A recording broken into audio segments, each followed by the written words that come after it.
Friends, ఇప్పుడే అందిన వార్త డిఏ పెంపుపై భారీ శుభవార్త. ప్రభుత్వ ఉద్యోగులు పెన్షన్లకు సంబంధించి అంటూ లేటెస్ట్ అప్డేట్ అయితే రావడం జరిగిందండి. సో వివరాలు ఏంటనేది కూడా వీడియోలో తెలుసుకుందాం. వీడియో చివరి వరకు చూడండి, అర్థమవుతుంది. మరోసారి ఛానల్ వస్తే తప్పకుండా సబ్స్క్రైబ్ చేసుకోండి. చూస్తున్నారు కానీ లైక్ చేయడం మర్చిపోతున్నారు. లైక్ చేయండి, వీళ్ళకైతే వెళ్ళిపోదామండి. కేంద్ర ప్రభుత్వ ఉద్యోగులు సంబంధించి గుడ్ న్యూస్ లభించిందనమాట. అంటే 2 తెలుగు రాష్ట్రాల్లో ఉద్యోగాలు చేస్తుంటారు పెన్షనర్లు ఉద్యోగులకు సంబంధించి. అయితే డిఏ పెంపు పైన కేంద్ర కేబినెట్ కీలక నిర్ణయం తీసుకుంది. ఢిల్లీలోని ప్రధాని నరేంద్ర మోదీ అధ్యక్షతన భేటీ అయిన కేబినెట్ కేంద్ర ప్రభుత్వ ఉద్యోగులు పెన్షన్లకు డిఏ పెంపుపై సుదీర్ఘ చర్చ జరిగింది. చివరికి ఇద్దరికి తీపి కబురు అయితే అందించింది. 2% అనేది డిఏ పెంపుకి కేబినెట్ ఆమోదం తెలిపిందనమాట. దీంతో పెంచిన 2% డిఏ అనేది త్వరలో కేంద్ర ప్రభుత్వ ఉద్యోగులు పెన్షన్లకు అయితే అందనుందనమాట. ఈ మేరకు ఇద్దరు ఉద్యోగులు సైతం హర్షం వ్యక్తం చేస్తున్నారు. పెరుగుతున్న ధరలు, ద్రవ్యోల్బణ నేపథ్యంలో ఆర్థిక ఇబ్బందులు ఎదుర్కొంటున్న కేంద్ర ప్రభుత్వ ఉద్యోగులకు పెన్షన్లకు కేంద్రం క్యాబినెట్ భారీగా ఊరటనిచ్చిందనమాట. చాలా కాలం ఎదురుచేస్తున్న డిఆర్ఎస్ అలవెన్స్ డిఏ పెంపు పైన ప్రభుత్వం గ్రీన్ సిగ్నల్ అయితే ఇచ్చింది.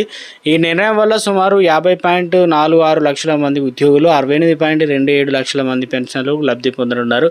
కేవలం జీతం పెరగడమే కాకుండా పాత బకాయిలు, ఆరియర్స్ కూడా ఒకేసారి చేతికి అందడంతో లక్షలాది కుటుంబాలు సంతోషం నెలకొంది. ఈ పెంపు వల్ల నిత్యావసర ధరల బారి నుంచి కొంత ఉపశమనం లభిస్తుందని చెప్తున్నారు ఉద్యోగ సంఘాలు. ఇక ముఖ్యంగా డిఏ పెంపు వివరాలు ఎలా ఉన్నాయంటే, కేంద్ర ప్రభుత్వం డిఏ ప్రస్తుతం 58% నుంచి 60% పెంచింది. అంటే నేరుగా 2% పెంపు ప్రకటించింది.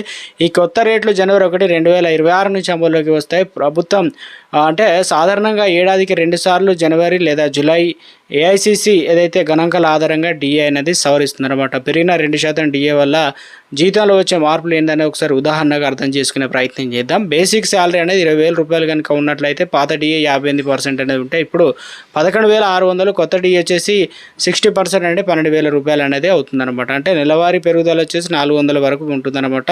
ఏరియర్స్ 3 నెలలు మైనస్ జనవరి నుండి మార్చ్, అంటే ఇక్కడ వచ్చేసి 400 ఇంటూ 3 అంటే 1,200 రూపాయలు అదనంగా అందుతుందన్నమాట. ఇవాళ ఒకవేళ బేసిక్ శాలరీ అనేది 50,000 కనుక పాత డిఏ అనేది 29,000, కొత్త డిఏ 60% అనుకుంటే 30,000. ఇలా అంటే నెలవారీగా పెరుగుదల 1,000 రూపాయలు అనేది ఉంటుందన్నమాట. 3 నెలలకు జనవరి నుండి మార్చి వరకు దాదాపు 3,000 రూపాయలు అనేది ఏప్రిల్ నెలతో కలిపి మనకి ఇవ్వడం జరుగుతుంది అంటున్నారు. సాధారణంగా ప్రభుత్వ డిఏ ప్రకటించినప్పుడు ఇది గడిచిన నెల నుంచి అమలులోకి వచ్చిన తాజా నిర్ణయం ప్రకారం జనవరి నుంచి మార్చి వరకు కూడా 3 నెలల పెరిగిన డిఏ బకాయిలను ఏరియర్స్ ఏప్రిల్ నెలలో జీతంతో కలిపి చెల్లించే అవకాశం అయితే ఉంది.